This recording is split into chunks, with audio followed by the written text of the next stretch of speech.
Oi, tudo bem com vocês?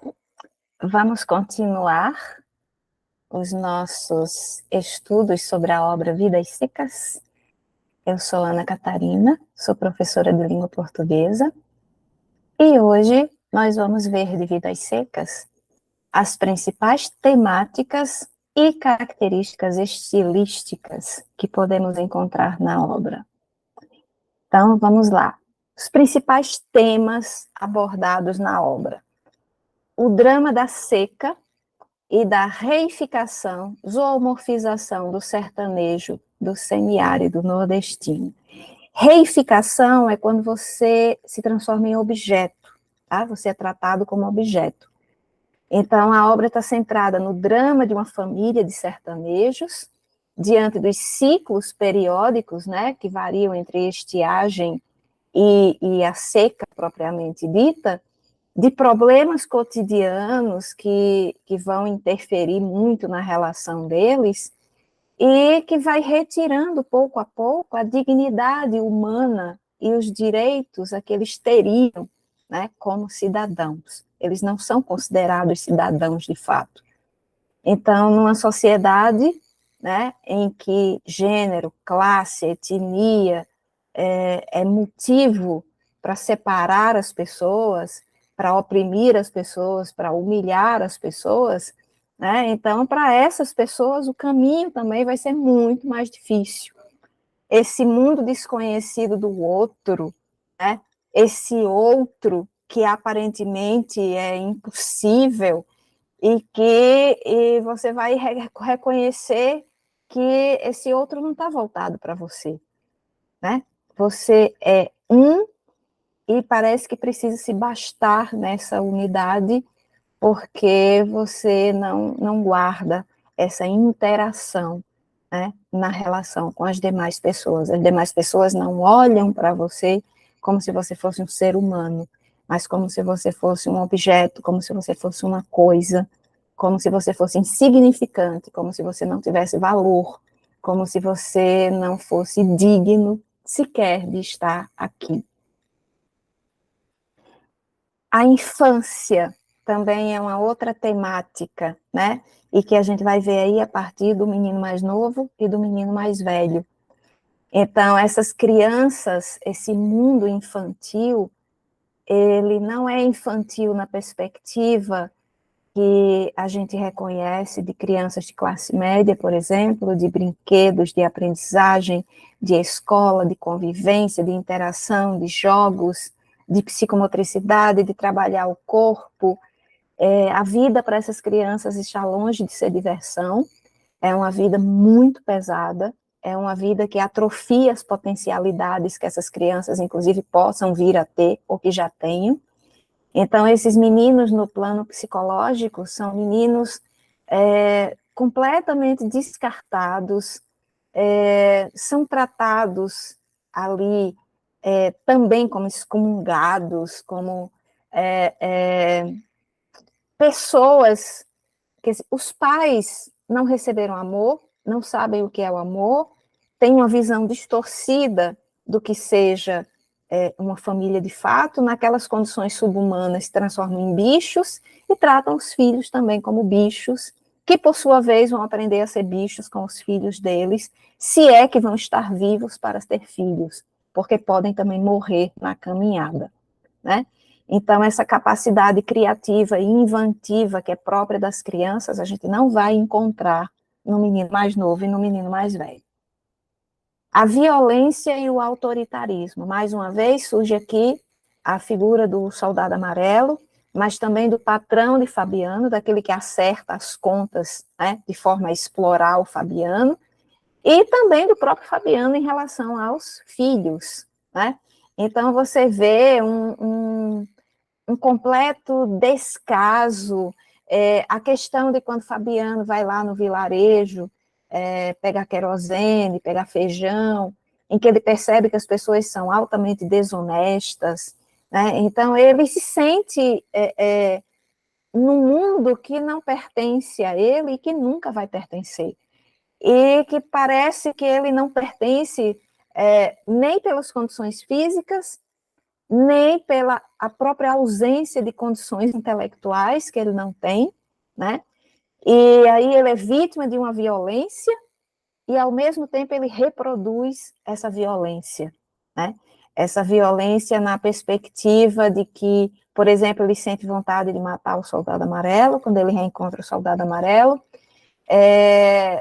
ele deve ter sentido no coração dele vontade de deixar os filhos para trás na caminhada, porque isso está bem característico no capítulo Mudança, já na abertura, quando ele olha para o menino ali de perninhas curtas, né, que não consegue acompanhar o ritmo deles, e ele olha para a criança excomungado, com raiva, porque o menino não anda, né?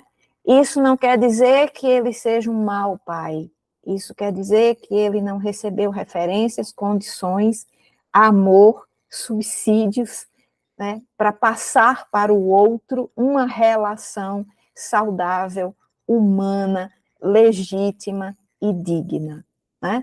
Então, essa violência e esse autoritarismo estão muito presentes aqui. Até na figura do seu Tomás da Bolandeira, que foi aquele fazendeiro para quem o Fabiano trabalhou, e que era um fazendeiro diferente, até ali a gente vê a perspectiva do autoritarismo. Não que o seu Tomás da Bolandeira tenha sido autoritário com ele, mas exatamente por não ter sido, o Fabiano acha isso estranho. Porque como é que uma pessoa que tem posses, né, uma pessoa que é rica, uma pessoa que é o patrão dele, não está tratando ele como um bicho? Porque ele tomava isso como um tratamento natural. Ele não se via como gente, ele não se via como alguém que merecesse respeito. Outra temática que perpassa a linguagem e a realidade social, né?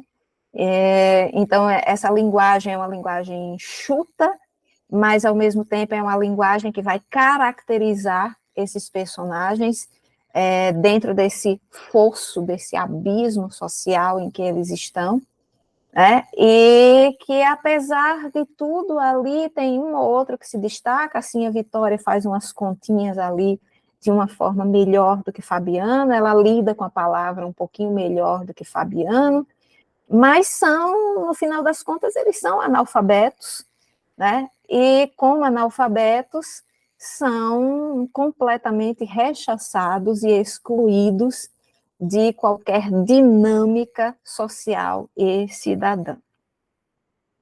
Aí, dentro das características estilísticas, né, quanto ao gênero literário, a gente está aqui diante de uma narrativa que é considerada um romance, um romance é uma narrativa composta de vários capítulos. À medida que eles vão se sucedendo, esses personagens vão se entrelaçando, né? Um vai fazendo parte ali do ciclo do outro, até o final da história. Então, nós temos 13 capítulos, nós temos essas personagens que participam de uma trama em que está em primeiro plano a família de Fabiano, mas não deixa essas personagens secundárias, elas não deixam de ser entraves, muitas vezes, a própria sobrevivência e a própria trajetória de dignidade que esses personagens não têm, né? Então, eles vão se unindo até o final no sentido de trama, de esses personagens irem se entrelaçando, o que é muito típico da estrutura do romance. Mas talvez ali assim a Terta e o Tomás da Bolandeira tenham sido os únicos personagens que de alguma forma deram alguma contribuição positiva para os personagens principais. O foco narrativo é em terceira pessoa, nós temos um narrador em terceira pessoa, ele não faz parte da trama, mas é um narrador que em alguns momentos se distancia do que está narrando, ele apenas registra o que está acontecendo, sem emitir juízo de valor, e em outros momentos, não é que ele faça o juízo de valor, mas é como se ele fosse um suporte à expressão dos personagens, né? Ele aparentemente não revela que está comovido ou que está indignado com a situação dos personagens, mas ele, de alguma forma, perpassa também a linguagem dos personagens, como se ele fosse alguém que pudesse compreender e, por isso mesmo, fazer da voz dele uma voz de apoio à voz dos personagens.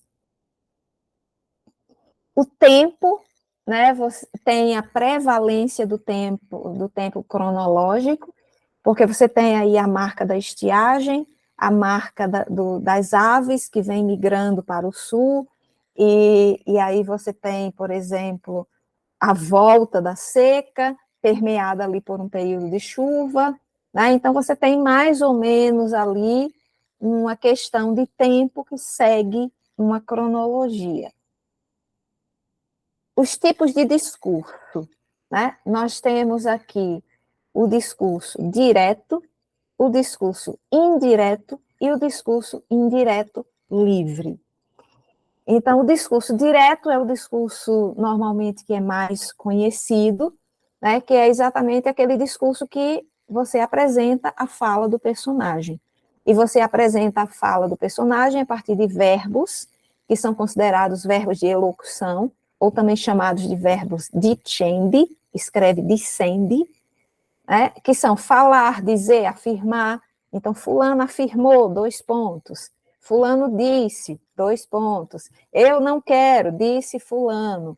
Então, isso aí é bem a estrutura do discurso clássico, discurso direto clássico, né, em que o narrador, ele anuncia a voz do personagem e a voz do personagem vem expressa por meio de aspas ou por meio de travessão. Então, você vê marcas do discurso direto na obra Vidas Secas. O discurso indireto é quando o narrador se faz porta-voz do personagem, que é o que acontece aqui. Fabiano fizera-se desentendido e oferecera os seus préstimos, resmungando, coçando os cotovelos, sorrindo aflito. Então, é o narrador que apresenta para o leitor o que Fabiano está fazendo, como Fabiano está se portando. Então, quando você tem exatamente o narrador parafraseando as falas e os pensamentos das personagens, você tem o chamado discurso indireto. E o discurso indireto livre é quando a fala do personagem se funde à fala do narrador de tal forma que você fica sem saber se aquilo ali foi o personagem que disse ou se foi o narrador que disse. E é aí, nessa perspectiva, que entra esse narrador em terceira pessoa, que não é um narrador que faz juízo de valor, mas é um narrador que se coloca como alguém que pode conduzir a voz do personagem para que o leitor compreenda melhor a vida, o posicionamento, as frustrações e as limitações que esses personagens têm ao longo da narrativa e na própria vida, né, que eles sobrevivem.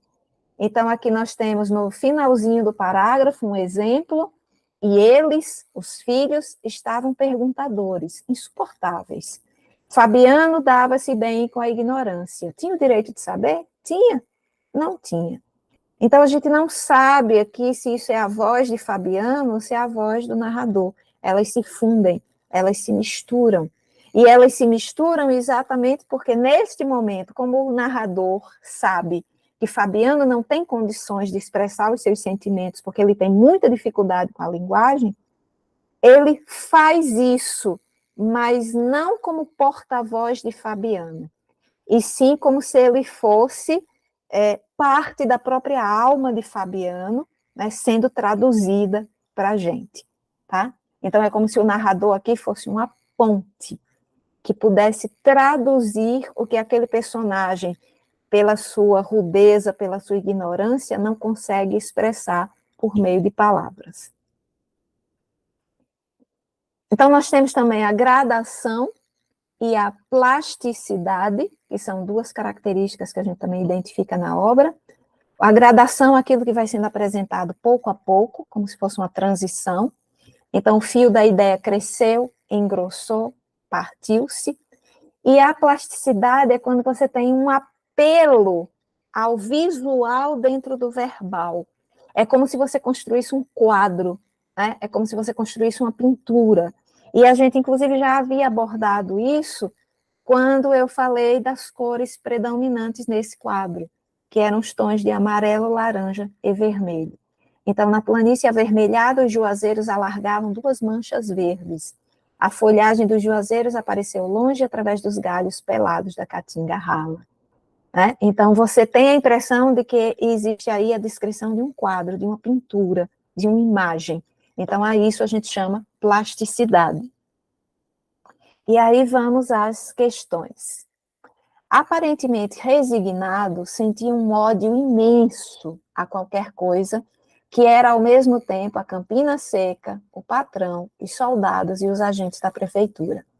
Tudo, na verdade, era contra ele. Estava acostumado, tinha casca muito grossa, mas às vezes se arreliava. Não havia paciência que suportasse tanta coisa. Os termos sublinhados no texto acima de Vidas Secas indicam que, para Fabiano, as opressões da vida não eram invencíveis, já que seu ódio ou sua paciência, alternando-se, permitiram-lhe enfrentá-las de modo que lhe fosse mais conveniente. Não, ele não enfrentava. Na realidade, ele se sentia acuado mesmo como bicho. Tudo era motivo de indignação, uma vez que seu pensamento confuso não distinguia entre os verdadeiros inimigos e os possíveis aliados. Ele distingue, tanto que nesse trecho ele coloca nitidamente o patrão, os soldados e os agentes da prefeitura. Então, ele sabe quem são os inimigos, ele sabe quem não está corroborando para que a vida dele seja digna. O que ele não tem é potência para lutar contra isso. Os diferentes antagonismos se misturavam e confundiam-se em sua limitada capacidade de análise, o que lhe impedia qualquer reação objetiva. Né? Então, ele se joga ali porque é tão sofrido, o que ele passa é tão sofrido, e ele vai acostumado àquilo, né, como se tem aí no final, ele acaba criando uma casca grossa, né, mas essa casca grossa não significa que ele tenha consciência do que ele vive, né, ele não tem uma reação objetiva, as reações dele são muito mais emocionais, são muito mais primitivas, as reações emocionais são primeiras, porque são exatamente reações de bicho. Nada era especialmente revoltante, porque ele avaliava com acerto as forças de seus oponentes e acabava adotando uma posição fatalista. Tudo era revoltante, né? Tanta coisa era revoltante. Então, esse nada aí não é muito cabível. Então, resposta correta, alternativa C. C. A respeito de Vidas Secas, de Graciliano Ramos, somente não podemos afirmar que. Então, nós vamos para a incorreta. Não se pode afirmar que as personagens Fabiano, Sinha Vitória e os filhos são convertidos em criaturas brutalizadas, numa sugestão de que a dureza do solo nordestino aproxima a vida humana da vida animal. Sim, total. Embora composta de pequenas narrativas isoladas, a obra mantém a estrutura de um romance pela presença quase constante de seus personagens por uma sucessão temporal. Sim, lembram-se na nossa primeira aula, né, que eu falei que, na realidade, o Graciliano Ramos havia escrito alguns contos, havia publicado alguns contos em jornal, e aí depois ele reuniu esses contos junto a outros que ele acrescentou e surgiu o romance. Então, sim. A obra insere-se no chamado romance de 30, por uma total fidelidade aos experimentalismos linguísticos da fase heróica do movimento modernista. Então, nós não podemos dizer isso. O início da alternativa está correto, o final não. A obra, de fato, se insere no romance de 1930, na Era Vargas, na segunda fase modernista, mas a segunda fase não é a heróica é a primeira. Então, o que está falso aqui é exatamente encaixá-los nessa fase heróica, tá? A fase heróica é a primeira e a obra não está encaixada na primeira fase. O retirante Fabiano, incapaz de verbalizar seus próprios pensamentos, expressa quase sempre através do discurso indireto livre de um narrador onisciente. Então, sim, Ele é incapaz de verbalizar esses pensamentos e quem faz a ponte é o narrador, que foi exatamente o que nós vimos na questão anterior. Aqui houve uma falha, tá? A, B, C e D. Ficou o A e o B repetido, mas é C e D, ok? Graciliano Ramos faz parte da seguinte fase do modernismo brasileiro. Já sabemos que é a segunda, né? Segunda fase do modernismo, destacando-se entre os autores da geração de 1930. Geração de 1945, da qual também fizeram parte nomes como Clarice Lispector. Essa geração de 1945, ela é tida por alguns autores como terceira fase modernista, e por outros autores, e você já teria aí uma transição para o pós-modernismo, tá? Essa geração de 1945, entre outras coisas, existe um grupo que tenta resgatar os valores dos parnasianos. Inclusive, há um escritor chamado João Cabral de Melo Neto, que ele chega a fazer parte desse grupo, mas não se identifica, sai e prefere, né, digamos assim, seguir carreira solo. Então, essa geração de 45 é uma representação desse grupo que tenta trazer de volta o parnasianismo, ou você também pode ver aí esse início em 45, de 45 até início dos anos 60, como sendo uma terceira fase modernista, o que para outros autores já seria o início, né, de uma perspectiva pós-modernista. A Clarice Lispector está inserida aí nesse período, né, mas o Graciliano Ramos não tem nada a ver com isso aí. Estão nesse íntere aí de 45 a 60, o João Cabral de Melo Neto, a Clarice Lispector e o João Guimarães Rosa, que inclusive é autor da outra obra, né, que nós vamos estudar aqui também, que é a outra obra de literatura, né, que faz parte do edital do concurso. Segunda fase do modernismo, em que se destaca a ficção regionalista. Essa segunda fase do modernismo, essa ficção regionalista, ela se destaca na prosa, mas na poesia, não. Nós temos o Jorge de Lima na poesia, talvez alguns poemas, talvez o poema Essa Nega Fulô, por exemplo, faça uma ponte com o regionalismo, mas quando você vai para autores como Mário Quintana, Vinícius de Moraes, Cecília Meirelles, ver se eu me lembro de mais, Carlos Drummond de Andrade, né? Então, quando você vai para esses, Murilo Mendes, quando você vai para esses outros escritores, você já não vai mais encontrar esse destaque da ficção regionalista, ok? Esse destaque é da prosa. Então, essa alternativa aqui, ela foi colocada exatamente para confundir, né? Porque você vê segunda fase do modernismo, e você diz, opa, ele é da segunda fase, vou marcar essa, né? Mas aí, atenção, porque na alternativa A, que é a correta, é a segunda fase do modernismo, destacando-se entre os autores da geração de 1930, que a geração de 1930 é uma alusão exatamente aos prosadores, né? A esse destaque da ficção regionalista. Mas quando se diz a segunda fase do modernismo em que se destaca a ficção, eu estou afirmando nessa alternativa que a ficção regionalista é o destaque da segunda fase, e não é. É o destaque na prosa. Na poesia, não. Na poesia, nós temos outros elementos, outras vertentes. Primeira fase, também conhecida como fase heróica, da qual também fizeram parte Mário e Oswald de Andrade. Não, ele não é da primeira fase, né? É da segunda. Só atenção aí para pequenos detalhes que surgem na alternativa que podem levar você a marcar a alternativa errada, tá? Então, aqui, questão 3, a alternativa correta é letra A. Então, espero que tenhamos aprendido um pouco mais sobre Graciliano Ramos.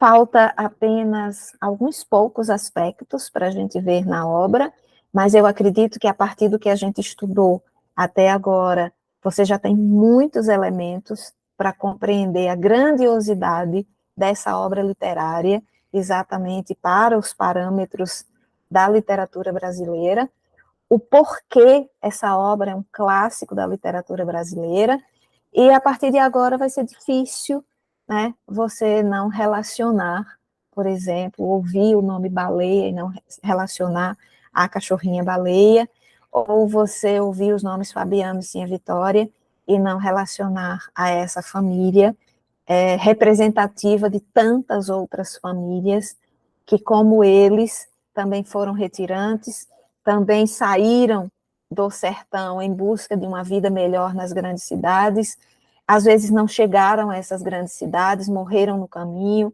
outros até conseguiram chegar a essas grandes cidades, mas não encontraram lá aquilo que buscavam, né? Até pela falta de formação para o trabalho, pela falta de uma forma de gerar subsistência, né? O homem que vive ali no meio da terra, que sabe plantar, que sabe fazer isso tão bem, quando ele chega nos grandes centros urbanos, as tarefas que lhes são dadas não são tarefas às quais eles estão acostumados. Então, muitas vezes eles não se adaptam e não tem ali uma rede de apoio que possa oferecer formação para eles se adaptarem e serem inseridos em outras ocupações e até crescerem. A gente sabe que a realidade é muito crua, né? É muito dura para quem não tem, para quem não chega com isso já pronto. Então, um grande abraço e até a próxima aula.